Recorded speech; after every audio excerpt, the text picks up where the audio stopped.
Oftalmologiako zerbitzuak ongietorria eman nahi dizu Gurutzetako Unibertsitate Ospitalera. Orain, zure begi kirurgiaren egunean jarraitu beharreko argibideak azalduko dizkizugu. Gogoratu, 8 orduz egon beharko duzula baraurik. Ez solidorik, ez likidorik hartu gabe. Ura, txikleak, gozokiak barne. Goizean, medikamenturen bat hartu behar baduzu, ur gutxirekin hartu behar duzu. Aurretik, kontsultan agindutako tantak jaso beharko dituzu farmazian. Tanta batzuk, kirurgia baino lehen bota behar dira begian. Eta beste batzuk, kirurgiaren ondoren. Alergiak direla eta kontraindikaziorik ez badago, kirurgiaren aurretik, 2 tanta mota bota beharko dituzu, astiro-astiro, interbentzioko begian. Tropicamida eta fenilefrina. Begi mihia dilatatzeko erabiltzen direnak, hain zuzen. Ospitaleratu baino ordubete lehenago, kolirio bakoitzeko tanta bana botako duzu 15 minutuan behin. Guztira, 4 tanta izango dira medikazio bakoitzeko. Kontsultan eman zizuten informazio horrian azaltzen den bezala. Kirurgia egunean, ospitaleratze unean, honako agiri hauek ekarri beharko dituzu. Nana eta edo osasun txartela. Ospitaleko ate nagusitik sartzean, harrerako mostradorea ikusiko duzu. Han, zeure burua identifikatu behar duzu, zurenan edota osasun txartela erakutsiz. Eta begiko kirurgiarako hitzordua duzula jakinarazi. Beharrezko egiaztapenak egin ondoren, oftalmologiako ebakuntzagelako itxarongelara bidaliko zaituzte. Itxarongelara iristeko, hol nagusiko eskailera kiribildutik abiatuta, lurrean margotuta dagoen lerro berdeari jarraitu beharko diozu. Hurbil zaudenean, zoruan margotutako begi baten irudia aurkituko duzu, eta horri jarraituz, itxarongelaraino helduko zara.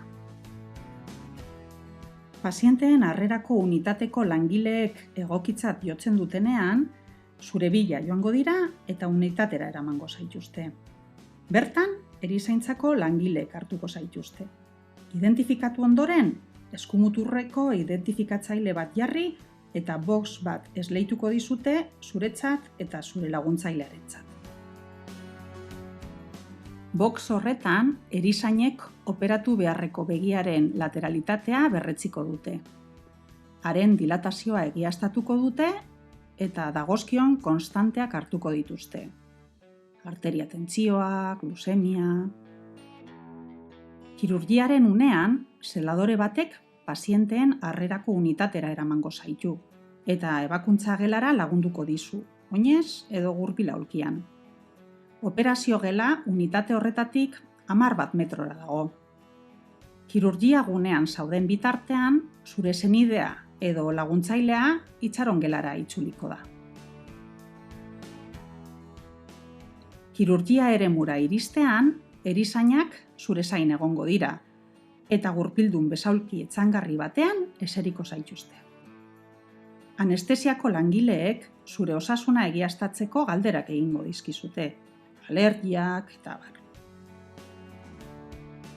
Ondoren, beharrezko egiaztapenak egingo dira.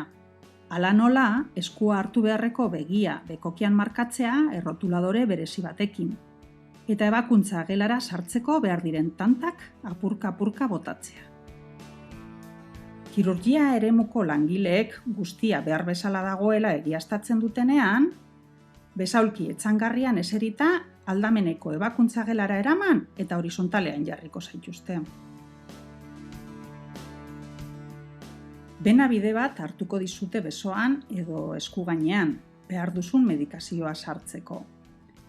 Bularraldean ere, pegatinak jarriko dizkizute, kirurgian konstanteak monitorizatuta edukitzeko. Gainera, eremu kirurgikoa garbituko da alergiarik ez diozuna antiseptiko batekin. Sapi esteril batzuekin aurpegi osoa estaliko dizugu, operatu beharreko begia izan ezik.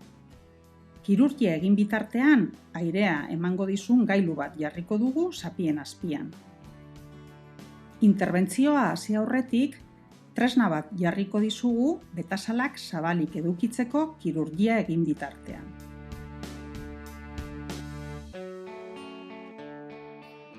Kirurgia amaitu ondoren, erizainek tanta batzuk botako dizkizute operatutako begian, eta berriz ere posizio vertikalean jarriko zaituzte.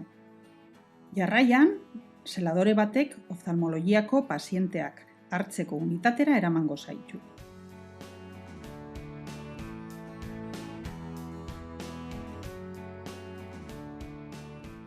Medikuek kirurgiaren berri emango diote itxarongelan zain dagoen zure laguntzaileari, bai eta zure etxean jaso behar dituzun ebakuntza ondoko tratamenduei buruz ere.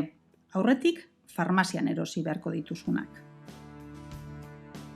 Jarraian, zure laguntzailea pazienteak hartzeko unitatera itzuliko da, eta berriz ere zurekin elkartuko da boxean. Eta alta txostena emango dizute, ebakuntza ondoko gomendioak idatziz jasota. Bai eta ebakuntza ondoko lehenengo hitzorduaren data eta ordua ere, hurrengo egunean izan ohi dena. Benabideak kendu, erizaintzako langileek ebakuntzaren ondoko tratamenduari buruz dituzun zalantzak argituko dizkizute. Eta egokitzat jotzen dutenean, etxera joan ahal izango zara. Espero dugu ospitalean izango duzun esperientzia ona izatea, eta zure ikusmen arazoa konpondu ahal izatea. Eskerrik asko gure zerbitzuan konfiantza izateagatik.